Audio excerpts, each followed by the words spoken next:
holiday and for those coming up, you need to avoid large groups of people. We've been asked this week whether or not the trending data will result in the county imposing additional measures to slow the spread of COVID-19.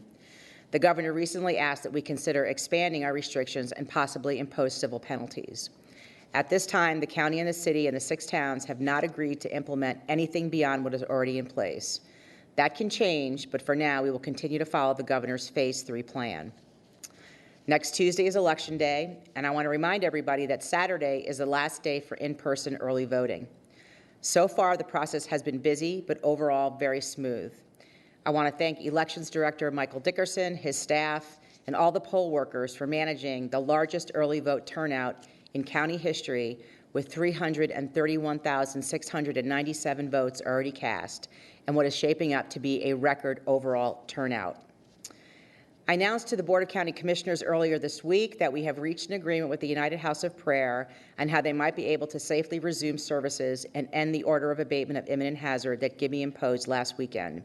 She will provide more details about the agreement in a few minutes.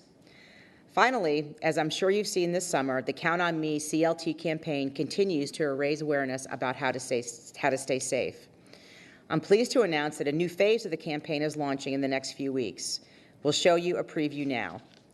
If you look up at the first slide, you can see that this is a sign, Coronavirus Us. We're all in this together.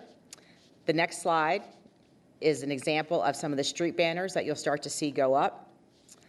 The next slide is a billboard that will focus on the upcoming Thanksgiving holiday. And then the final billboard, and again, these are just examples, are about our numbers continuing to go up and people needing to keep their guard down, not to let their guard down, and to do what they need to do to be safe. With that continued messaging, we really hope that our numbers will start to trend in a different direction. Now I'd like to bring up Emergency Management Chief White Graham for an update on preparations for next week's election. Thank you.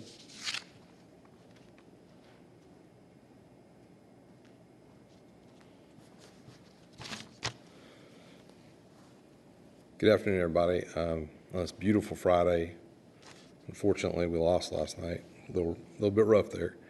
The Charlotte-Mecklenburg Emergency Operations Center has been activated for a variety of incidents and activities, including COVID-19. And so we're in our 231st day of activation for COVID-19. Spirits are good. All of our personnel continue to work the incident as we move forward and into the fall.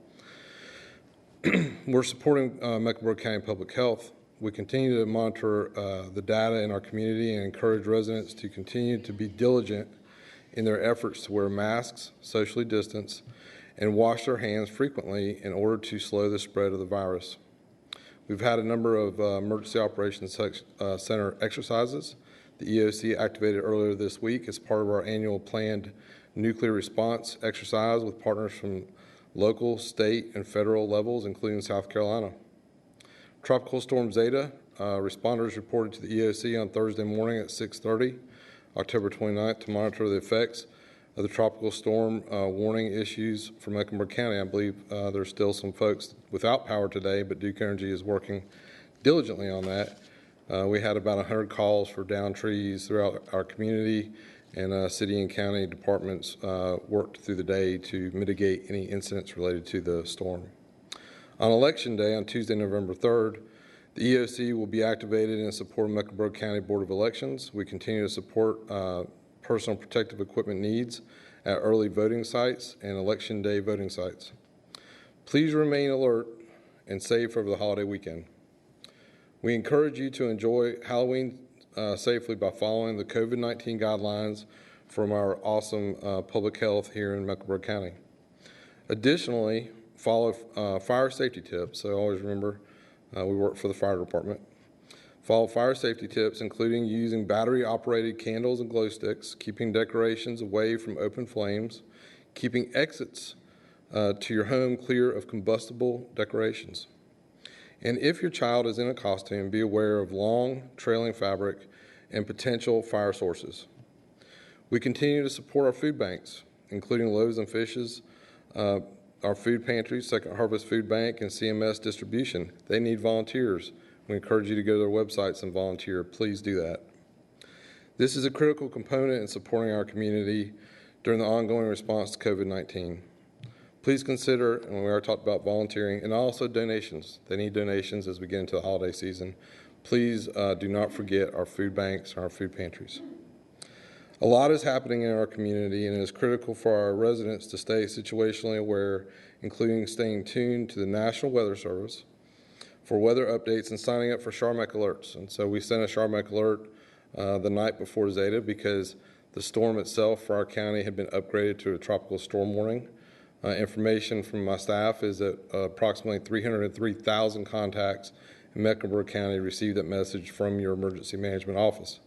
That is not nearly enough for our county. It's a good number, but we want to continue to up that. And so a lot of people, we're busy, we have busy lives, and we don't always realize that a storm or something that's impacting our community has happened. So we want that everybody sign up so we can get that information out to you. So you can do that by going to charmeckalerts.org to receive the emergency alerts via text, phone call, and email. At this time, I'll turn it over to my good friend, Deputy Chief Jeff Estes with Charlotte-Mecklenburg Police Department.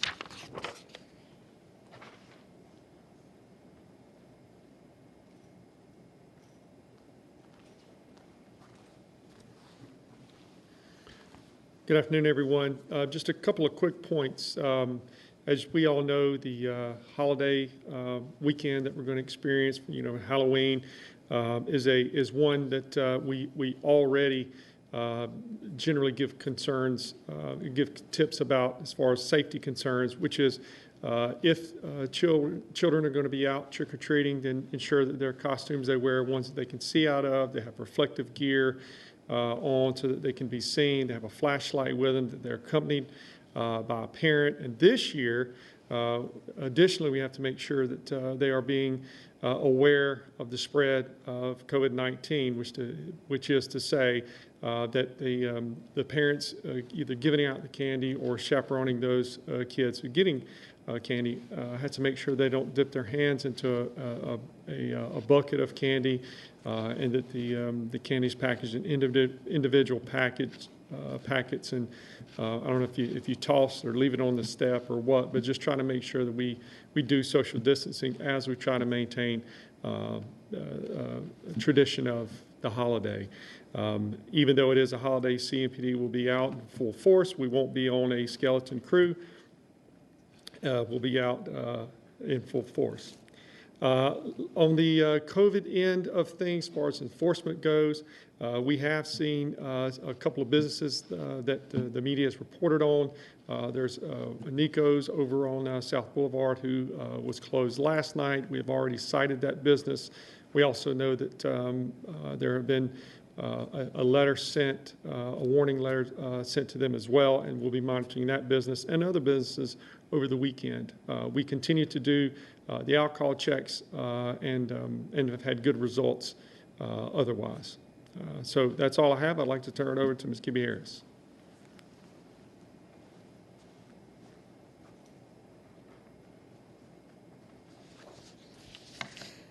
Good afternoon. A couple of quick things about our COVID situation in Mecklenburg County. We did issue our data report this morning. Our case count at this point is 34,112 cases. Since March, that puts us at 124.3 per 100,000, and as some have noticed, that puts us in the red category for case count. However, our positivity rate is still around 6.2%, which is still in the yellow category. So we're looking at all of our metrics to watch what's happening in our community. We've had a total of 390 deaths. We are seeing increases in hospitalizations, but that is a slow increase. So we are watching very carefully and closely. We see what's happening across the country. We know the potential for significant increases in a short period of time. So we're wanting to make sure that we know what's happening in our community. We're also working with our surrounding counties and watching their numbers as well. Some of them have seen exponential growth in cases, and we know that that could have a potential impact both on our community because people come in and out of Mecklenburg County as well as on our hospital systems. So again, watching very closely. There has been no significant changes in the percentages of by age or race in our cases over the past several weeks and month. We still see 43% of our cases among 20 to 39-year-olds and 28% among 40 to 59-year-olds. So again, our 20 to 59-year-olds are where the majority of our cases are. These are individuals who are out in the community, who are working, and we know that we need to keep a close eye on that and talk with all of us about the issues of social gatherings. A quick update on the situation with the United House of Prayer. It has been public health's intent from the very beginning to protect the health of our community. That is our primary goal, our primary focus. We always attempt to work collaboratively around any communicable disease outbreak, regardless of the type of entity that we're working with. Most people are familiar with outbreaks in restaurants when there's a foodborne illness or something like that. We work with all of the entities very closely to make sure that, number one, we know carefully what's going on in the situation, who's potentially been exposed, who needs to be tested or treated, and how to maintain and reduce that outbreak, but also how to improve the ability of that entity to be safe moving forward. In this particular case, it seems that the transmission from the convocation with the United House of Prayer has slowed. Most of our new cases are secondary transmission at this point, so individuals who were exposed to folks who had been exposed at the convocation. Again, watching that very closely. Reiterating the reason for the order was the extent of the outbreak and the inability to manage the outbreak due to misinformation and lack of cooperation. Over the last 3 to 4 days, the national leadership has been working with us and has agreed to increased access as well as cooperation. We visited all of the United House of Prayer locations in the county on Wednesday and Thursday. We reviewed protocols and COVID response at each site. We have provided specific guidance on appropriate capacity and increased prevention and safety measures at all of their sites. We have found that the pastors and the staff at all of those sites have been very responsive, engaged, and willing to work with us on this guidance. We have sent an amended order to the United House of Prayer this morning and are working to create safe environments for worship in all of their sites moving forward. This and a number of other examples in our community are why we are discouraging gatherings. Recently, there's a group that we're investigating. It was a family party at Nico Restaurant where we have seen some cases. And we are seeing several other venues in our community where people are gathering inappropriately and where the potential for spread increases. These are just examples of why gatherings are not the right thing to do right now. We need to make sure that people get that message, that you're protecting yourself, you're social distancing, you're wearing your masks, and you're limiting your exposure to groups of people. We continue to work with numerous organizations in our community to review and provide guidance on plans to implement safe events. That includes the school system, any number of sports venues, many of our restaurants and bars who are looking at potentially having small events and wanting to know how they can best make those safe. We review all of those very carefully and provide guidance. And what we see is a lot of cooperation and a lot of venues providing safe opportunities for people to enjoy themselves and to be out in public. It's those few entities that we're having problems with who are not complying and are not doing what is part of the governor's order, and that we need to step up to the plate and be part of the solution and not part of the problem. We continue to increase testing capacity in the community and opportunities for people to be tested based on the anticipated increased demand, especially as we move into the holidays. This week, on Monday through Friday, from 10 a.m. to 2 p.m., we will be providing both rapid tests and PCR tests at the Northwest Health Department on Beatties Ford. That's available to anybody who wants to be tested. Those tests are free of charge. We will continue to put opportunities for testing on the county website so that you can have ready access and know where you can access testing. I appreciate everything that has been said up to this point about Halloween, and the efforts that people need to put in place to make sure that they and their children are safe. But again, I want to reiterate, Halloween is also a time when people like to come together in gatherings and have parties. This is not a good time to do that. That is where we're going to see more exposure. When you're out trick-or-treating, making sure that you're in locations where it's not crowded and where your children have an opportunity to enjoy themselves, but not necessarily to be exposed to others. But it's those mass gatherings that we are most worried about, and we're hoping that people will comply and try to avoid those types of situations. So again, a remembrance that we're looking at the 3 W's. We have to continue to wear our masks. Masks are extremely important, but we've also got to socially distance and washing your hands, making sure that your environments are clean. But lastly, I want to reinforce the fact that now is not the time to be that brave soul that goes to work even when they're sick. If you are ill, if your children are ill, they need to stay home. You need to stay home. You don't need to be exposing others unnecessarily. This year, that's going to be critically important. So stay away from others. Keep your gatherings very small and with those folks that you're around almost all the time. And stay home if you're ill. We'll take questions now.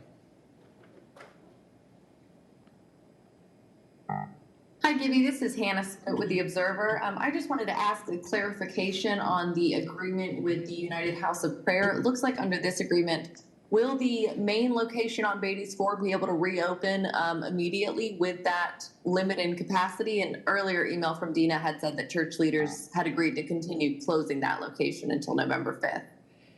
We actually, we did visit that location and gave them specific guidance on capacity and some things that they could do to improve safety at the church. We offered them the opportunity to have limited capacity services at that church.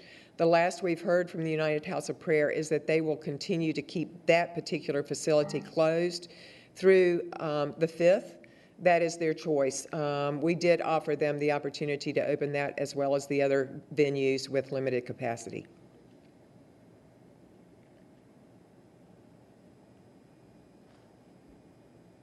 Hi, Dina. This is Ruben from Spectrum News. Can you elaborate on some of the restrictions that might be put in place that you've discussed with different towns within the county, and where were the areas maybe of disagreement that you've heard? Well, we really didn't talk about any kind of specific additional restrictions. It was really about just putting it on the radar that we need to continue to think a little proactively about when and how we might want to do that. But we haven't had any real in-depth discussions about that at this point.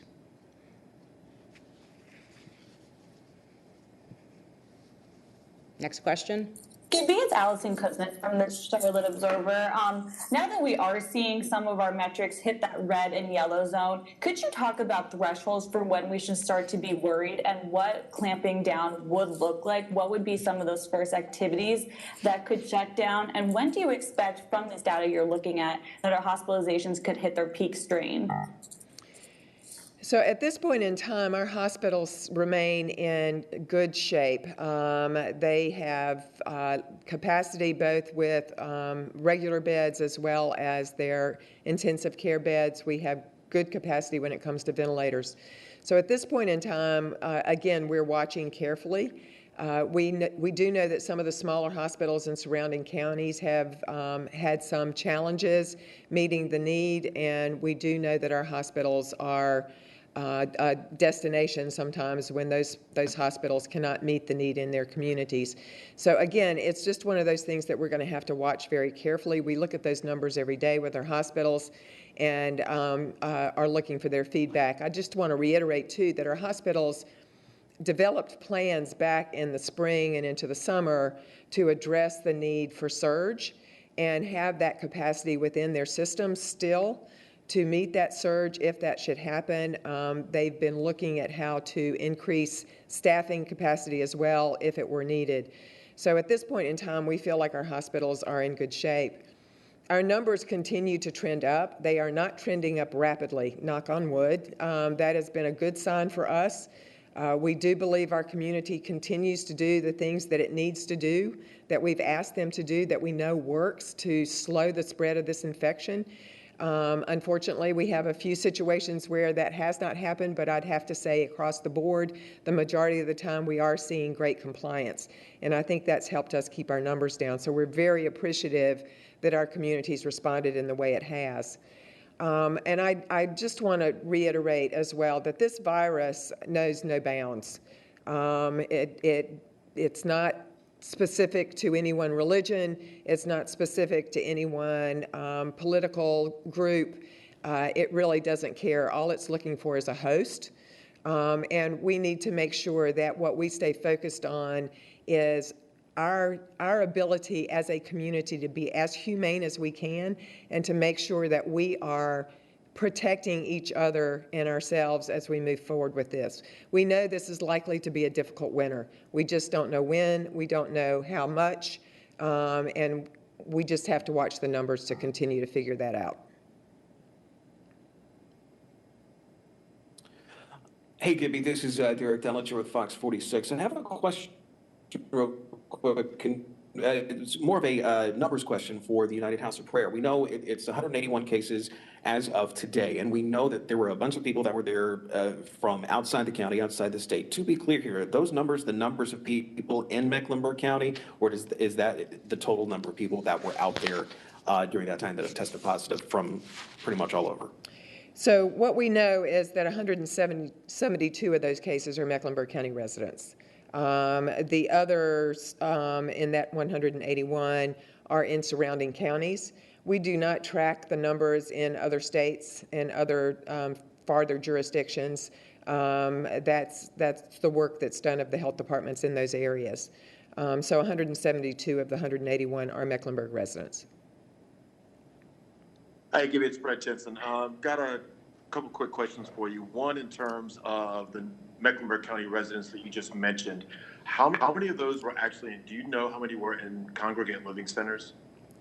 At this point, I believe the only ones that we know about that have been in congregate living centers is less than 20, and some of those were staff. So most of that was in the living facility that's across the street from the church.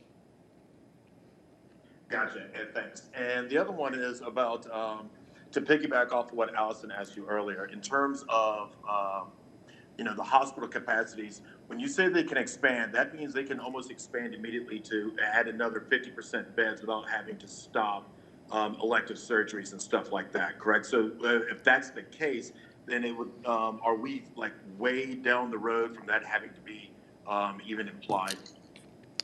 Well, it will be up to the hospital systems as to their strategy for addressing issues as if and when our numbers increase. They may choose to slow down on elective surgeries before they look at expanding into surge. But that's up to our hospital systems. But they do have that capacity to surge and have maintained that capacity since the beginning of the pandemic.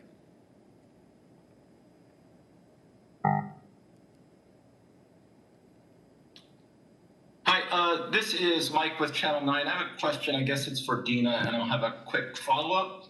We saw the letter that you and Forsyth County sent to DHHS regarding Cardinal Innovations.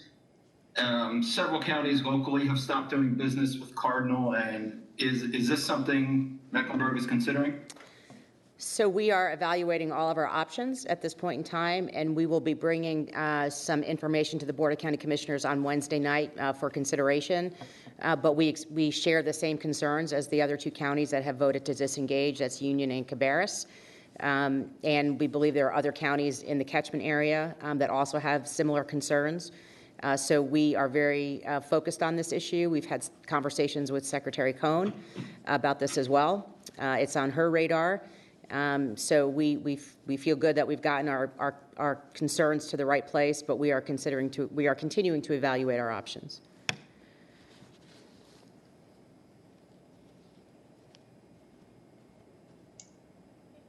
Hi, it's Claire Donnelly with WFAE. This question is actually for Chief Estes. Can you tell me when you guys cited Nico Sushi Restaurant and what that citation entailed?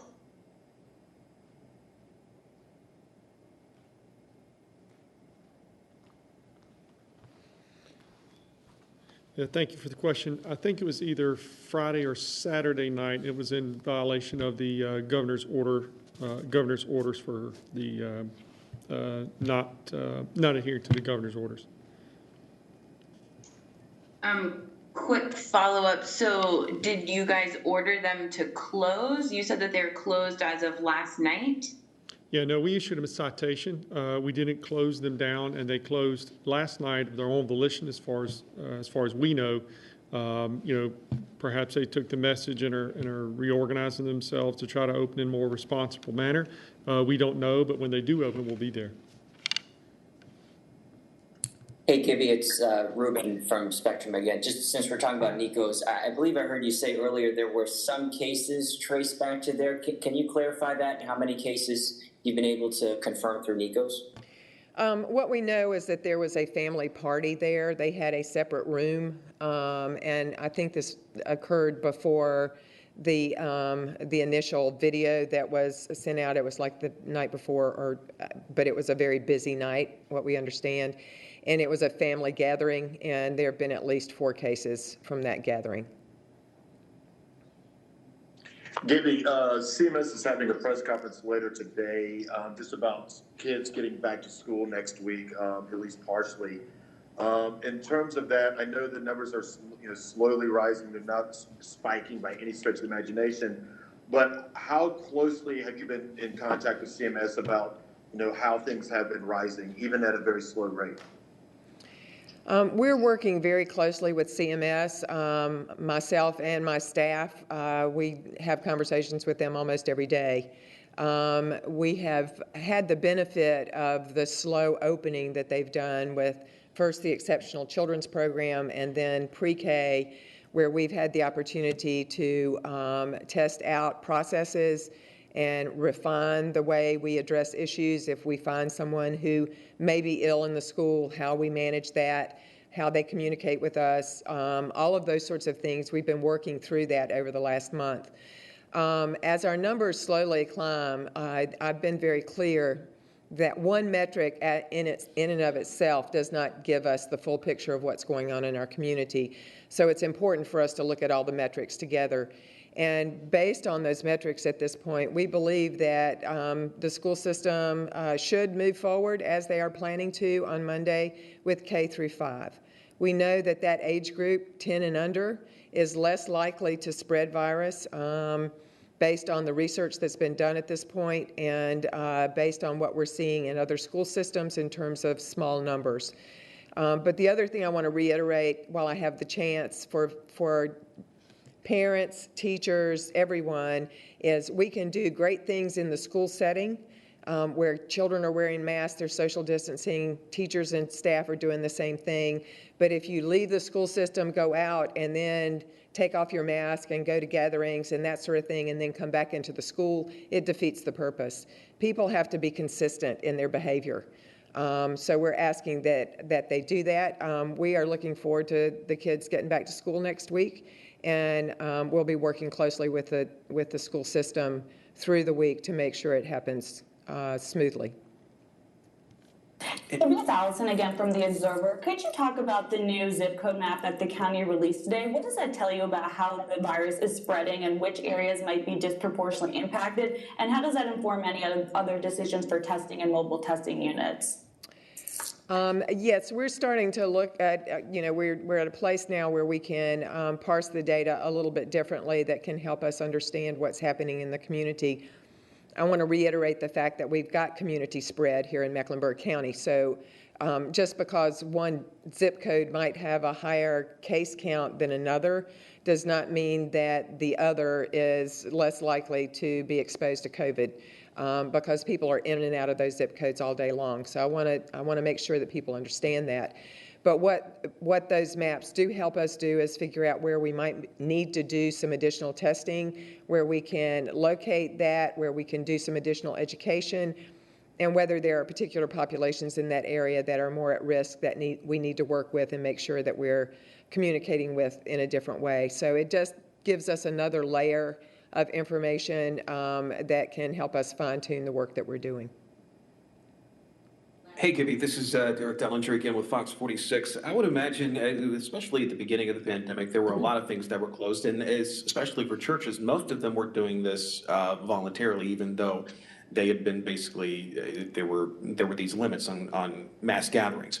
Can you talk a little bit about the First Amendment concerns versus the public health concerns at this point? I mean, this is, I would imagine, a consideration that you had to make in regards to the United House of Prayer situation. Obviously, that was those. I'd like to think that those are not competing concerns, and especially if we're in the middle of a fairly significant outbreak. And so I am pleased that we're at a point now where we're working collaboratively with the House of Prayer.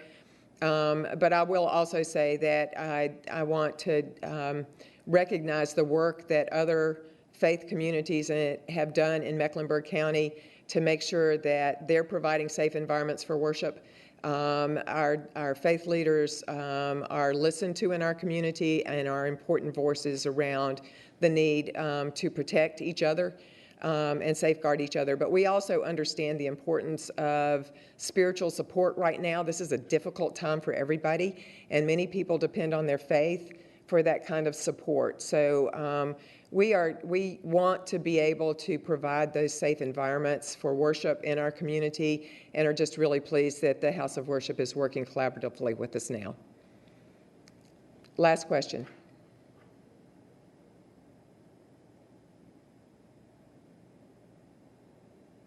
It's Mike from Channel 9. I have a quick follow-up for Dina about Cardinal. Based on the letter, it seems like these issues have been going on for years and not much has changed. Why do you think this letter will change anything? And in an ideal world, what are you looking for DHHS to do here? So we feel that this may be different because we have engaged the secretary and her team, and we feel like she's listening and her team are listening. So we're hopeful that they'll be able to help us address some of these issues. I think I didn't hear the second part of your question. I apologize.